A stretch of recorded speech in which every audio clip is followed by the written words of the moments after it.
என்ன, பாட்டு கேட்டதுக்காக தூக்கு தண்டனையா? அட ஆமாங்க.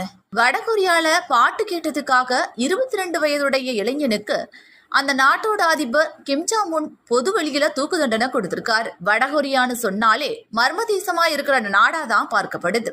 இந்த நாட்டுல தேர்தல் அப்படிங்கிறது நடத்தப்படுவதே இல்லை. இங்க இணையதளம் பயன்படுத்த தடை விதிக்கப்பட்டிருக்கு. ஆண்களும் பெண்களும் குறிப்பிட்ட சிகை அலங்காரம் தான் செஞ்சுக்கணும். பெண்கள் லிப்ஸ்டிக் பயன்படுத்தக்கூடாது. பொழுதுபோக்கு வசதி அப்படின்னு பெருசா எதுவும் கிடையாது. அரசு சார்பா வழங்கக்கூடிய இரண்டு சேனல்களை மட்டும்தான் பார்க்கணும். அந்த 2 சேனல்களையும் கிம் ஜாங் உன்னோட செய்திகள் மட்டும்தான் வரும். இப்படி மக்களை அடிமைப்படுத்தி பெற வடகொரியா நாட்டுல இப்ப ஒரு சம்பவம் அரங்கேறி இருக்கு.